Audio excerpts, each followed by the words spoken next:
Hello, everyone. Welcome to our world building podcast where I'm doing the intro this time because Cassie is out of commission. I have her tied up in the closet. She's kidnapped. You don't even know where I live. He doesn't know where I go to school to, though, so he could probably kidnap me at some point. I don't think it'd be terribly hard. All I need is a lasso and duct tape. It wasn't you that used the lasso with our friends. I thought, for a second I thought it was you who, used my brother's lasso at one point and failed miserably, but I guess that wasn't you. I don't recall ever using a lasso on you. Have you used the lasso in general? I've thrown a rope tied into a lasso in Boy Scouts. Okay. But it's not quite the same thing, and generally the only thing you lasso is stumps, because you're not allowed to lasso your friends, because you might accidentally that stopped me and my brothers. Until we got the lasso stuck on the porch roof, and then that was the end of lassoing. The only thing I've ever really gotten stuck on porch roofs are balls, Nerf darts, and helicopters. Look, we had a really nice neighbor who was really used to the neighborhood kids just jumping over a fence to fetch things that we accidentally flew into our yard.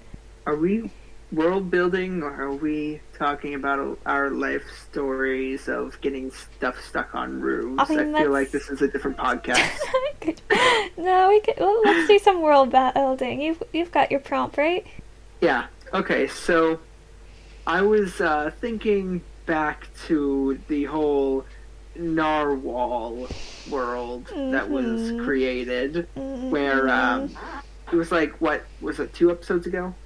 Yes. Yeah, so 2 episodes ago we had a narwhal throwing potatoes, total joke episode. It's absolute nonsense. Go listen to it. But anyway, so the world was just pure chaos. It made no sense. Yep. And I was thinking, what if we were to take that world and just swap out a bunch of the stuff for it that's in it. We don't need flying narwhals throwing potatoes. We don't need those. What if we were to take just a similar world, take a world kind of like that, and just make it a more actually compelling and interesting world that you could actually, believe. You mean where birds don't melt every time it rains lemonade? Yes.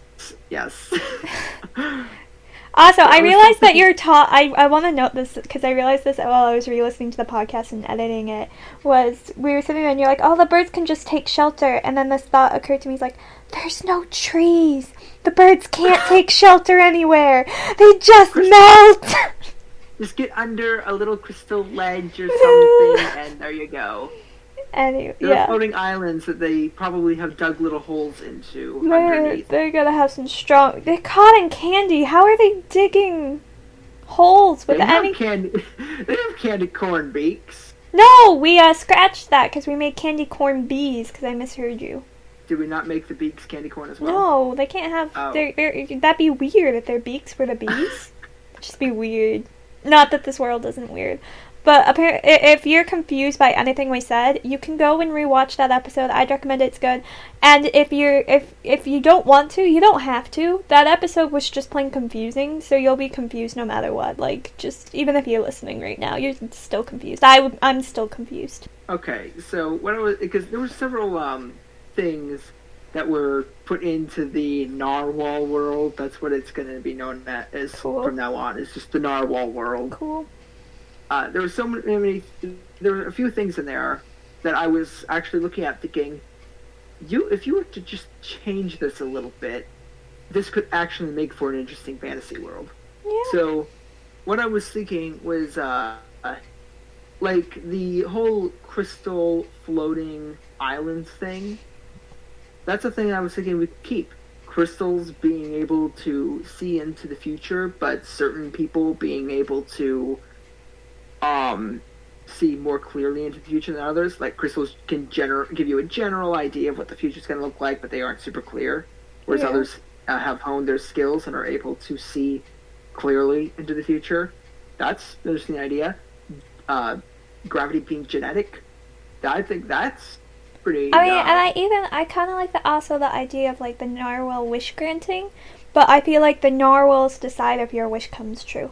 Yeah. So there's a mediator who sits there and says, "No, you cannot wish for the end of the world, or you can't wish for this or this or this." They have to the narwhals are the keepers of wishes, so you can get your wish and maybe not cotton. What were their horns? Rock candy. Rock candy horns. Let's not eat their horns. Let's like rub it or something. Let's be less. It's still weird, but it's less weird.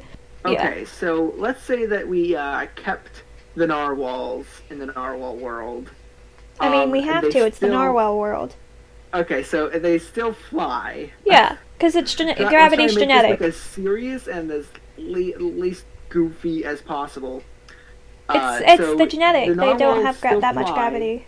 Okay, so the narwhals still fly because because gravity is genetic. Yeah. And they don't have the glass fins or anything. Cause yeah, no. I'd say they look silly. like our narwhals. They grant wishes, but they decide on the wishes. There's a mediator, and they don't throw potatoes. Absolutely not. Or whatever. I feel like by the end of that podcast, you were just naming random things they could throw at people. Just they don't do any of that. Primarily potatoes. Yeah. And the rare sweet potato. Also, please. Crops. We can grow crops in this world. It's fine. You can have trees and stuff. The crystal. Yes, okay, yeah. This time, yes, you are allowed to grow crops okay, good. here. Like, not everything is crystal anymore. Awesome. You're not allowed to grow crops. You can have some source of food. Okay, it's good. not going to be as hostile as the first narwhal world.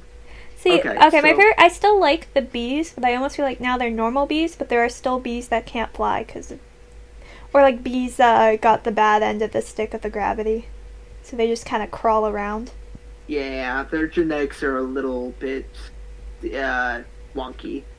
It's kind of like us, where it's like not everyone has one single hair color. Some people have brown hair, some people have blonde hair, some people have black hair.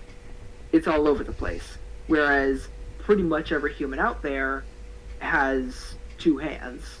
Yeah. There's obviously a few people who don't, or who are born without them, but like it's a genetic trait of humans to have two hands, but there are some genetic traits that just don't change. There's some genetic traits that can change between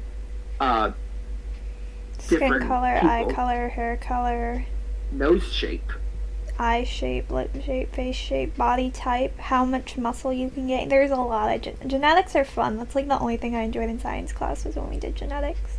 Yeah, but for the most part, we all have 10 fingers, 10 toes, 2 feet, 2 legs, a voice, 2 eyes. Yeah, and things happen, but they tend not to be genetic. Like the issue tends not. It can be. It can be genetic, but like a sickness caused it that's genetic and stuff, but at the same time, I don't know, genetics does a lot of things and they're confusing and I don't think we should get into that, but gravity is now genetic and there's is there variations among people then of who has what type of gravity? I think for people generally, I think that for most creatures, in general, they're affected by gravity the same way across the species. Okay. But maybe there's a few where it is more like hair color or eye color, like with bees. So bees, like narwhals, all of them are affected the same way. Bees, it's more like hair color. This is not how genetics generally works, but hey, it's a fantasy world. We'll go with it. We have some leeway. We're making it make more sense than it did before. Which I think is the right. Yeah. The idea of a world where like humans have different gravity and it's genetic is also really interesting to me. Because then you get subcultures when like inbreeding happens, because it happens, where you have people who float about everywhere and people who, I don't know, they're really angry. I feel those people probably wouldn't last long, natural selection. But you'd have people who would genetically like modify and it just happened that you'd get flying. The baby comes out and it just starts floating to the ceiling. You can't have births in the open air. It's a very dangerous thing. just squeezing the child. Mind you, they are attached when they're born, so that probably helps. Okay, so yeah, we could totally make it so that there are some people who are affected by gravity more than others, but at the same time, like you were saying, over time there would probably be more flying people than non-flying people. Yeah, eventually. Like, eventually, but if we're going to have a mix of some people who can and some people who can't, then I think that that at that point, I'm losing my thought. Well, I think that at that point, it's like we would have to be looking at this world as it was just created. Like, this world has not been around very long. Otherwise, there would only be flying people, and maybe that's the reason the bees are able to. Is like only some of them fly and some of them don't. Is that they were like the exception in nature where they somehow managed to survive as not being able to fly very well. I mean, it could be a thing to do with, like, the flower type in the world will cause it. So, say, instead of having, like, tall flowers which you'd have to fly, you have really low flowers. And then the bees might start making, like, their beehives on the ground because they have better access to the flowers. And eventually, they stop needing to fly, or maybe there's an advantage to being heavier that I'm unsure about in producing honey. Maybe they produce better honey if they're heavier. Can gravity have an effect on honey producing? I'm not fully sure how a bee produces honey, so I'm not sure how gravity could have an effect on it, but it might. And how about they have no reason to like really be killed off all that much, and so the genetics are still passed down, while the flying ones that are able to fly can still go around collecting flowers that are higher up and farther away. Oh, true, because bees have different types of bees. Because there's the type that stay in the hive, and then there's the type that go out. So it could literally be just a thing. If you can fly, you go out. If you can't, you stay in which case you get a very strong mix. Bees would be something that would get a mix, because they have use for both. Yes, and if there's a bee hanging out, there's a bunch of bees hanging out on the ground, no one would go near the hive, not because they, I was gonna say they wouldn't go near the hive because they might step on a bunch of bee stingers, but people have probably invented shoes. I'd think so, yeah. Yeah, that thought died quickly. So, I think we've developed bees enough. This is probably the most boring part of the world. Let's get back to the narwhals, because I have a couple interesting ideas for them. Okay. So, one, this is a more minor idea, but when they go, the wishing system. Yeah. When you go to get your wish, you can the narwhals talk? I would think so. Because they have to have some form. One, they have to at least be able to understand understand English. I mean, people can understand English and not be able to speak it. Yeah, that's what I'm saying. They have to at least be able to understand it so they know what you're wishing for. Yeah. But then, no, I kind of prefer the idea of narwhals being a creature where they hear everything we say and stuff, but we don't do it for them unless they choose. So every now and then, like when you make your wish, the narwhal might go yes or no, and it'd be a voice in your head, just because these type of things always is a voice in your head. Telepathic flying narwhals that grant wishes. Do you know how absurd this sounds? They're not throwing potatoes that they grow in their stomach, so I'd say we're doing fine. I know, but I'm just saying the whole idea was to make this not like this. Cause this still seems like it works. It's just. Have you read fantasy novels? This is normal. They are out loud. What? You have never had the wish-granting creature that speaks voices in your head in a fantasy novel? It's such a cliche. But it's also a flying narwhal. I'm sure if I look up telepathic flying narwhal, things will pop up. Googling it. Oh no. Now I'm scared. Telepathic flying. And how do you spell narwhal? I'm looking it up too. Telepathic. I think it's Nar than Whale. No, it's like Nar the Whale Narwhal. without. It looks like there aren't many great matches for your search. I'm not really getting anything. Yeah. There's Huh? Aquaman. It does not exist. Well, that's good. That means our Internet, story's you unique. have failed me. That means this. Well, I mean, it means that the story would be unique. So telepathic flying narwhals. I mean, it's at least original. Yeah. But like telepathic Okay. wish granting creatures, I'm sure is a common thing. So I was to look that up. Oh. Thick wish. Okay, so the grant. horn, when they grant Yeah. a wish, horns have spirals on them generally, right? Like if you look at a unicorn horn or something, it generally has a spiral going up it or down it, whatever. Can the spiral glow yellow when it grants a wish? Sure, I don't think that's that absurd. Yay! It's not that important either. I just thought that should happen. Yeah, I'm like that And can maybe do. the tip of the horn glows yellow like there's a tiny sun on it. Well, let's not go too crazy. I'm not sure you want to announce to the world that you made a wish. Like, Oh, okay, so it just glows. yeah, just, Okay, just so a nice light when glow. you go to make a wish, I think what would happen is you would need to bring some kind of offering to the narwhal, like something to trade. I don't know. in It exchange trade for a wish, suggests so that though people- that you could get like any wish you want, kind of still.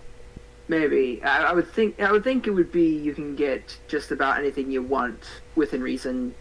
I don't know. according to the narwhal, Something whatever, that an within idea reason. that kind of intrigues me is if this becomes like a huge, almost like becoming an adult ceremony. Is that at a certain age, every child gets a chance to ask a wish from the narwhals, and like this is something that, Ooh. yeah. So it's like a ceremony the narwhals and humans have an understanding of, and the narwhals come down, and you each get a wish, and the narwhals decide if your wish was good or not, or like worthy to have it. And even if it's just plain stupid, they might still grant it, and you can get laughed at anyways. So, and then people and But if it's something bad, like I wish for everyone here to die. or it's I wish just, for this person to no. be enslaved to me, or I wish to get revenge on this or this. And you know, it's the narwhal judging character. Yeah, they'd just be like, no. And then maybe there's a consequence if they deny your wish to like I mean, the I respect think you that hold in society. I think that everybody like shunning you for making such an awful wish is consequence enough. Yeah. No, that's what I meant But though. this Was is like a the big society public thing. does something when your wish doesn't get granted. Like the society knows. Toss you off the island. No, Maybe not that. not that far. Uh, So, so what age do you think your will be? future. Ooh, what if these crystals that allow you to see into the future? What if your future suddenly becomes unknown? Ooh. Like you cannot see into your future, and no one else can see into your future. Even the people who have honed their skills, the narwhal instead casts a spell to erase you from any known future consequences that you may run into. Oh. However, someone can. It's like if you put a lot of work into it, you might be able to find a whole bunch of empty spaces in other people's future or things that don't I don't quite think that's add up, worth make it. sense. And you could put it together to figure out, as somebody without a known future has caused this event to happen, and the person most likely to have caused that event to happen would be me, so this is what my future is. That's an I'm just thinking that could be like an interesting Way story around, setup yeah. where somebody is trying to figure out their future who has had their known future taken away. Now, this is the point where we decide if this is a YA novel or an adult novel. What age do they make the wish? I mean, I always go with like YA for Okay, whatever. so Like, 16 I to don't see 20? why it couldn't be either one. Yeah, I know, but like normally the age of your character represents like if it gets stuck in the YA or the adult. Mind you, I did just read an adult novel with a 20-year-old character, but that was an adult novel and did not care for it for lots of reasons. But anyways, so what age would we say you get the wishing ceremony? How about 13? I mean, the thing is that seems so young. Yeah, but the problem is like 16 maybe. 16 When's a sounds good better. coming of age time? Well, for girls, it tends to come before guys, but in this case, we probably shouldn't do that. It should all be the same. 16 is usually a good one. It's either like 16, 18, or 20. 13 is I just think too that young for 16 this. is when you're like, that's the point in your life where it's like your mind is finally starting to somewhat straighten out after 16 years of uh, Development. awful childhoodness. Well, what happened to your childhood that you deemed it awful? It's not so much necessarily what happens to you, more what your character is often like up until Oh, you 16. mean like oh, okay? You mean for in the story? I was about to say what happened to you? Why was your childhood awful? Do we need to like pause this and have a therapy chat? That is not what I meant. Okay. But yes, you see, there was this traumatic experience with a lion. I was sleeping in my tent. It had an aired up mattress. It was a Spider-Man tent. And then What? this lion from a What? cartoon that I watched just turned his head, looked me dead in the eyes, and came running forth towards the tent to eat me. And then I woke up. It was traumatic. It's an interesting nightmare. All my nightmares are weird because they always happen to like the bad things are always happening to someone else. That's yeah. I don't think I've ever had a nightmare quite like that. They're not fun, but we're getting off topic. So this character we're saying 16 is a good the wishing year. Yeah, Sweet 16, you maybe get your wishes 17. type thing. What? Maybe 17. No, we gotta make it like a big year. Okay, so 17's never the big 16. year. 17 has too many syllables. Yeah, that's it. Uh, so another thing I'm thinking about the narwhals is they aren't just limited to floating beasts around us that occasionally come to grant a wish. What if something else that they did was they were they were somewhat helpful in just building society. Like what I'm thinking is, what if there was like a transportation method via narwhal? It's almost like a zeppelin, but it's a narwhal. Yeah, but that you ride see, on the these back of. narwhals seem like such these infinite wisdom creatures that guard the transition from a child to an adult, and you wanna downgrade them to a bus. Okay, so flying machines. Yeah, We have yeah, flying machines. yeah. Um, and I mean, yeah. I feel like technology for this place would get pretty advanced as like children come up with their different wishes. Like I yeah. feel like a problem that might actually occur is that children might not have control of their wishes. So something that could happen, there'd be people in charge who know that like society needs certain things, and at age 16 they give the child this like something specific they have to wish for. Every child gets it, and then like the child has to decide if they wish what the community wants or if they wish their own wish and risk getting like exiled for it.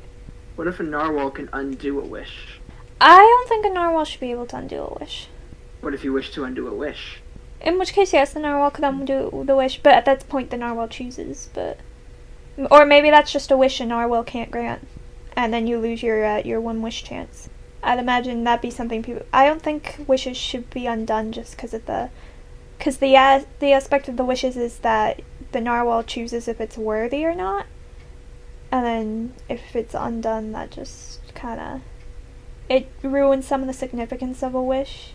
I also feel like a narwhal might accept. Can we have like the narwhals can also kind of see through the crystals? We've already talked about that they can like block someone's future from being seen. So I feel like they know people's future pretty well, and therefore they can dictate even if the wish is bad, they might grant bad wishes, like wishes to us that seem horrible.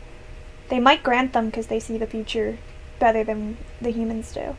Yeah, I think that's good. Maybe we could either have it so that they don't need crystals to see into the future, or perhaps there's one massive crystal that's growing downward underneath the island.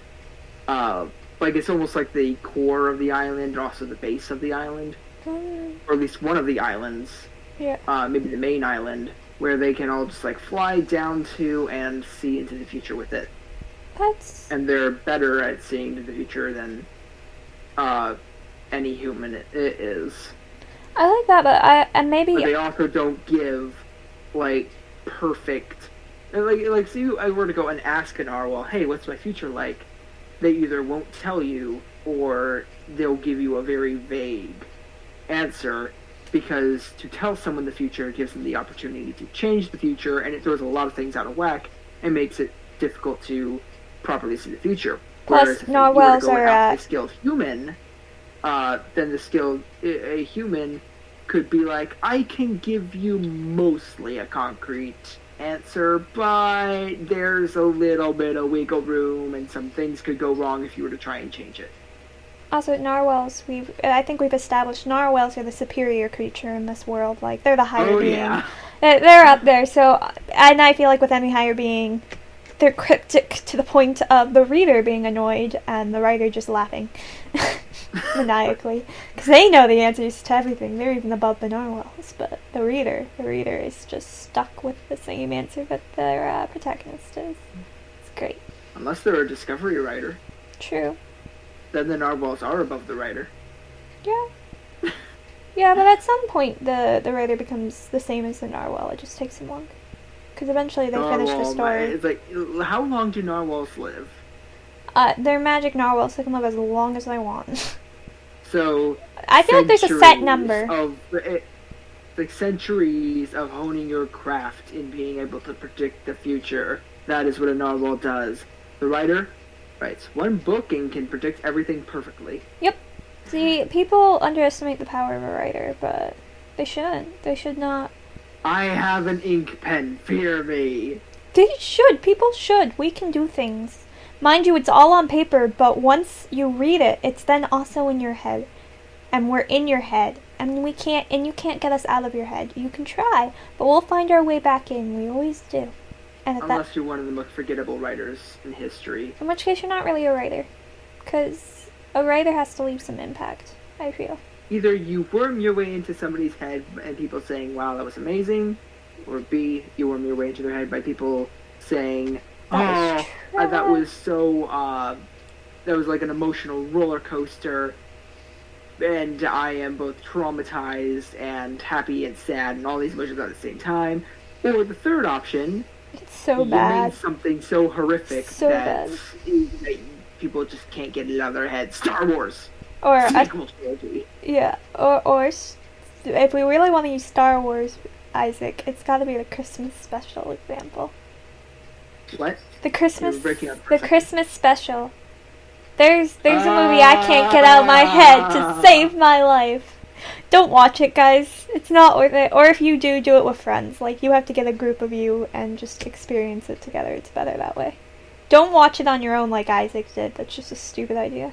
Don't ever you will not laugh if you are on your own. But when you're with a group of people, it's just hilarious. Yeah, it's great. But when you're on your own, it's just brain melt. Which I feel like is most bad movies. You want to watch them with a group of people. I did not laugh once by myself. I think when we watched it, though, it was just laughter. We were just sitting there laughing the whole... Like a smile.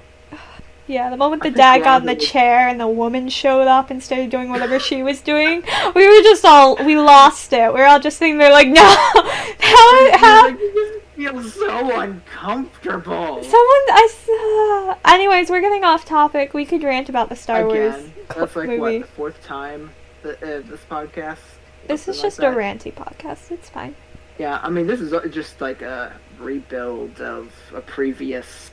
Or revamp. Podcast. It's taking something that our joke episode. It wasn't a joke episode. It was serious building. You gotta go. See, here's the thing about world building is you have these ideas, and a lot of them sound crazy and ridiculous, and some of them might even seem stupid as you talk about them. But as you develop the world, for one, you have fun with it. Like I will forever love candy corn bees. for just forever now. They're like my new favorite animal, mythical animal that we have created is candy corn bees. They're the best. Oh yeah, the bees are not made of candy corn in this world, just so you know. No, we've already clarified that. Yeah, no. Okay. I agree with that. I clarified the birds, but not the bees. Yeah, the bees are not either. Yeah, but like, you get these guys' ideas, but at the same time, what seems like crazy and ridiculous, like the narwhals and stuff, you can then turn it into something more serious and stuff. Like we're now creating a world where the narwhals that grant wishes still make sense, and now it doesn't seem ridiculous. Like these narwhals aren't ridiculous anymore. We've gone through. They are very serious, magical, flying, telepathic narwhals that grant wishes. And if they don't, and they know your future. Yes, they can see into the future. They're a bunch of fortune tellers, but they won't tell the fortune. They're cryptic fortune tellers, the best kind. Like, will I be wealthy? That's not an answer. Oh, no. Will I meet the love of my life? Yes. Oh, really? When you look into a mirror. Great. Thanks. I'm gonna be forever alone. Just walks out depressed. Or worse, they have an identical twin. That's a road I don't think we should go on. Let's. Okay, so back to flying machines. Yeah. Because we need a way to island hop. Island hopping. So, flying machine. What type of flying machines? I imagine them made of wood. I'd imagine they'd be solar powered or crystal powered. What? They'd either be solar or crystal powered. I would think that there would be some kind of crystal power. Okay, we want to go crystal power. Maybe crystals. It's like once you've looked into the future or used them to make something fly or whatever it is you're doing, they do have basically a battery limit. Before the crystals, they start off glowing, but then they sort of fade, and then you just chuck them off the edge of the island. Well, I remember something interesting. Or you can repurpose them into buildings or something. Yeah, I remember something interesting we talked about before was which is another ridiculous idea, but one that I think we could actually use for this was the idea that rocks breed. Now, because I know you said it as a joke, like that the rocks would mass breed, but I feel like there's actually something really intriguing behind the idea of like the rocks reproducing more rocks. Okay. That's as far as I've gotten. Yeah, so we can I still think that the crystals can like keep on growing, like on the island, and they can just keep on producing. But what I mean is like rock. So basically, I'm thinking the island is ever expanding, but as a crystal fades, maybe it crumbles or something. Like it sort of turns to dust. I don't know, like I get the idea like crystals growing and stuff, but I also like the idea of like crystals meeting together and then making more crystals together. Or rock. Okay, so that might just be a little too weird unless you can find a way to somehow breed rocks. I don't know how you would do that in a way that anyone could take that seriously. I mean, they might be that they just strike, so it's like a system where you, so you know how you can strike two things together and eventually like chunks come off? Yeah.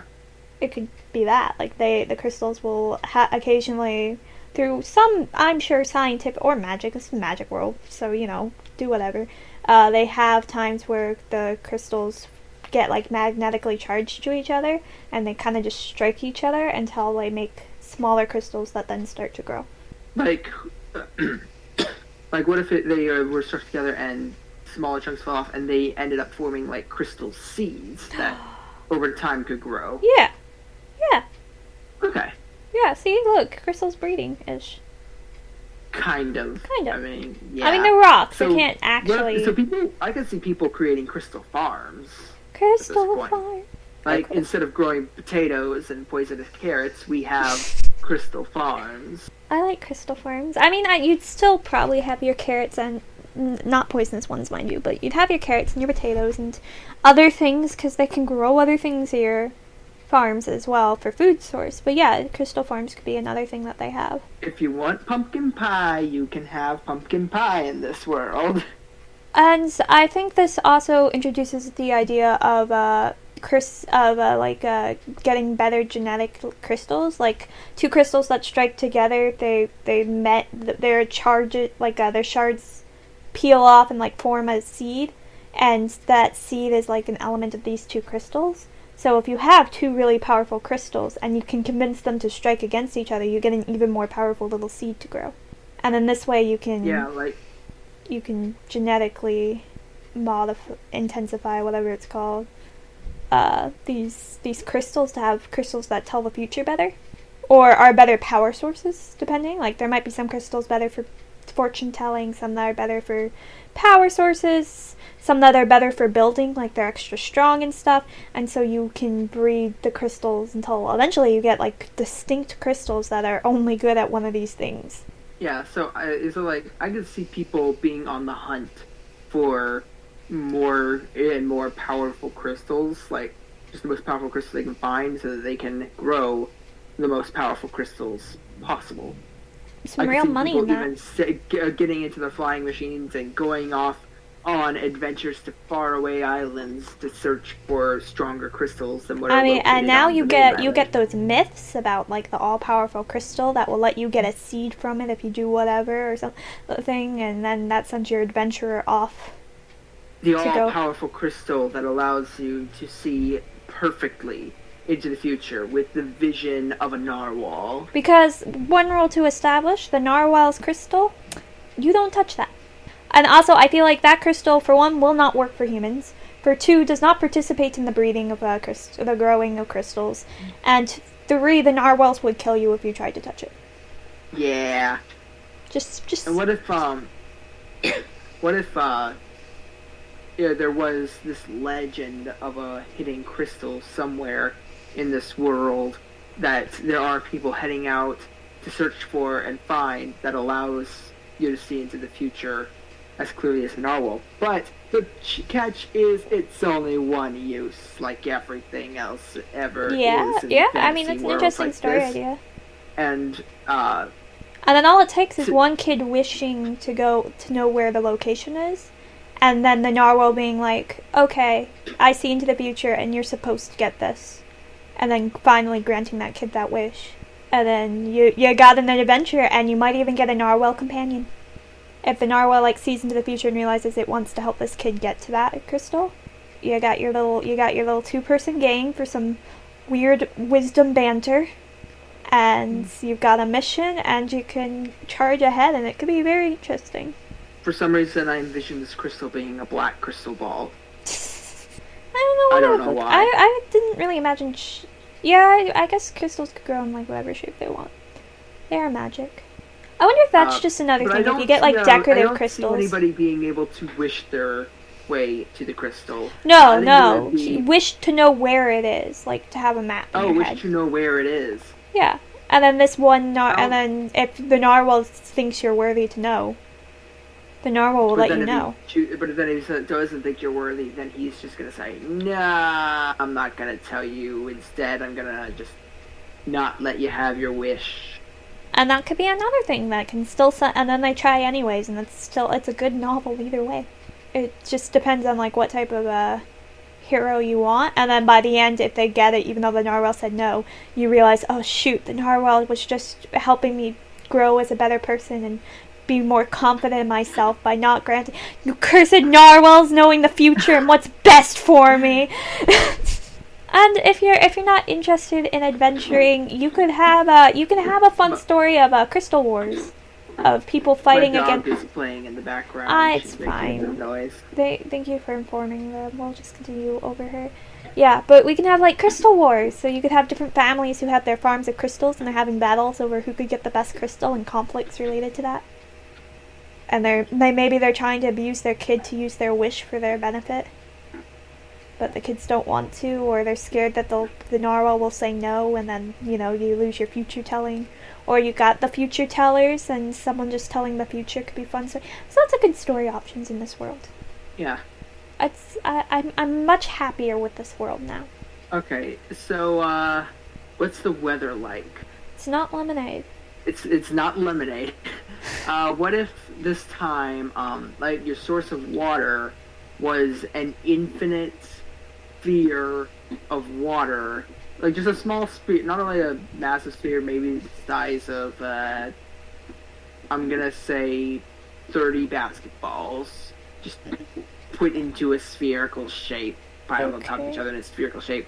The sphere of flowing water that from it, there's like this stream of water, like a waterfall, kind of, that falls down from it into a river or a pool or something that then runs off the island. I mean, you have to keep in mind there's multiple islands. Like, we've already established. Maybe this is on several islands. Not all islands have it, but some of them do. In which case, those would end up being the islands where people would settle, would be the ones with water. Yeah, but there are other ones where people could go. It was like, there are others where, maybe not all the islands are necessarily inhabited. Well, I think that some, even if they have water, might not necessarily be the most inhabitable locations. But yeah, I could see the ones with water being primary. More desirable. Well, water's a necessity. Yeah, and I don't think people want to take a flying machine trip to another island just to get their water. Yeah, once a day. Otherwise, you need a really long plumbing. Or just a lot of crystals to keep your... So I'm assuming, like, these flying machines have, like, gas gauges that tell you when your crystal's about to run out? I think that as the crystal fades, you can get a general idea of when it's about to run out. I would not be one who would ever want to risk it, though. Well, then, as it's, like, going low, then you just spin another crystal, pull out the one that you just free fall for, like, a couple seconds as you put the other one in. You're like, guys, the crystal's about to run out, and everyone's like, okay, everyone buckle up, hold on. Right, ready, guys? 3, 2, 1, ah! Flips, puts it back in, and then it all studies itself. I was trying to avoid that by saying you put the crystal in first, and then you take the other one out. Like, there's another compartment. Oh, they have a dual compartment, and you can just switch over. You know what? That's a lot smarter than my version. Yeah, that's what I was saying. You put one in, and then you take out the faded one, turning to dust. Or you put one in, and you wait for the second one to run out, and once that one automatically runs out and turns to dust, maybe there's like this little It does it automatically. It automatically switches over, I assume. Yeah, it's like it turns to dust, and there's maybe this little cage. It's got this cage system where it falls out a bunch of holes or cracks, and the dust just sort of disappears into the ether, and you're now running off of the battery power of another crystal. Yeah, no, your system makes a lot more sense. But your system's a lot funnier. Well, yeah, but we agreed that this isn't the fun Your world. system is the one you would find in the first narwhal world.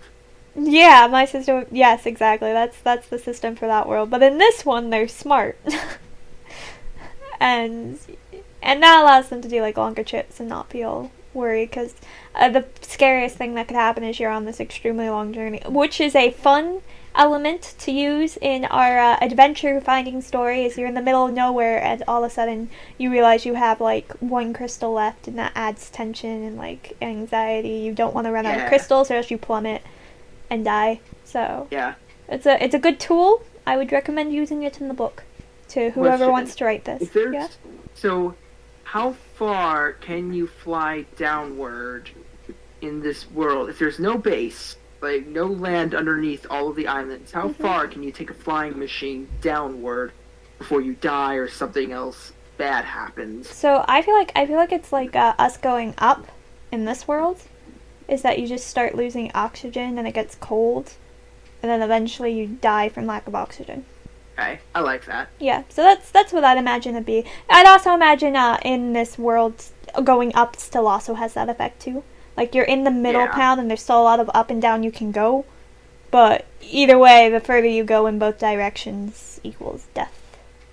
I'm gonna bet somebody wished for a visible barrier of when do things start getting dangerous. Just let us know, narwhals, because we've had a few people who have accidentally traveled a little too high. Well, the thing is about that stuff is that you can tell pretty quickly. Like it doesn't take a genius to know. Once you struggle breathing, go up. Yeah, but you don't want to get to that point where you struggle breathing. Oh, I don't know what to tell you. I mean, you don't want to get to that point in the first place. It's like slowly pinching someone harder and harder. Tell me when it hurts. Well, sometimes you got to get that little bit of pain to know that you're tolerant. Because the narwhals could say no. They could say, no barrier, ruin our fun. Some of you are destined to die that way. It's like a really dark thing for the narwhal to say. And then the narwhal just leaves, and you're just sitting there like, some of us are just... Wait, what's that mean? Am I one of them? I'm pretty sure that's one that they would allow. I mean, it might not be. We don't know how these narwhals work. Might not be, depending on like what weird things the narwhals have planned or how they've seen the future. But again, the future's always in motion. There are some things that are more concrete than others, but it's still in motion. But the and narwhals can might be decide altered. that they want that's something they want to keep open is people dying via that. Okay. I mean, it's still possible to... Well, maybe it's still possible to die. I'm just saying, like, a visible... Yeah, I know what you mean, though. Very, Like, like they a don't myth. want people to know. For whatever reason. That's weird of the narwhal. That's a weird thing for the narwhals to desire, but okay. Well, I'm sure they'd have their reason. Okay, so we can just leave out the barrier. You just gotta know what your tolerance is if you're flying too high or too low. Plus, I mean, I never said the narwhals wouldn't grant your wish. At the end of the day, that's the decision of the writer. Maybe. They might, If they might not. If they do grant the wish, then that's another element that you can throw into the world. Yeah. Yep. You can throw in any element, really, with the wishes. It just, I feel like if you're gonna use this world, the way to go about it is to focus on your narwhals and, like, what type of narwhals you want to develop and their relationship with humanity and how they would grant wishes. And then you could start writing out things you want to happen in the world, like elements you want, and go back to this narwhal you've developed and ask them if this is possible or not. And then let the narwhals answer the question. So, because that's something I do a lot with my stories and my characters, is like, I'll have things and I'm like, I want to get to this point, but I always create the characters first, because that's just how I am. And I go to the character like, would you do this? And then they'd answer yes or no as I, like, converse with my characters. And then you can develop your world and everything around that. So, again, world building is, like, different for everyone, but that's how I personally would do it, is create narwhals first, ask narwhals a bunch of questions, and then build the world around that. I wish for all narwhals to have rock candy horns. The narwhal would just look at you and say no, and walk away and fly off again. Can I wish for birds to be made of cotton candy? We're out. We're gone. Nope. Done. You. Oh, so in the previous world, birds had no wings because they were not affected by gravity. How about in this world, they are lightly affected by gravity so that they can travel long distances easily? Yeah. Between the different islands when island hopping. Yeah. But yeah, they still have wings, because wingless birds would just look kind of weird, and they'd also need some way to propel themselves in different directions. Exactly. That's why I was against them in the last. I was like, they need help. But the last, I mean, that other narwhal world was just, it was nonsense. So you kept on trying to ground it a little bit, bring it back to sanity, and every time you did, I said, oh, I'm gonna just take what you said and make it insane. Hey, I still feel like I won by the end of that episode. I had my bee sanctuary, and I made all the narwhals my best friends. I had unlimited wishes living on a paradise island. I won that world.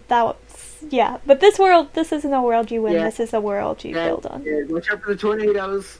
Alright, well, we've run out of time, I think. I forgot to start the timer, but I think it's been about an hour. It's been something like that. Yeah, so we're going to end this episode here. This was fun. It was fun to go back to that crazy world and say, okay, craziness aside, that was fun and all. Let's be serious about this and see what we can actually get out of it. And you can get some really cool things out of it. So, moral of the story, make goofy worlds, because you can gain things out of it. There's a purpose to it. And real value in the goofiness. Just not wingless cotton candy birds, guys. Just, nah. Yeah. There's only one way to close out this podcast. Oh, go for it. You know what it is. Yeah, I do. Go for it. Say it. I'm not saying Say it. I'm not saying it, but you can if you like. Say it with me. I don't wanna. I can't. No. You're boring. Just do it already. Narwhal. Bye, everyone.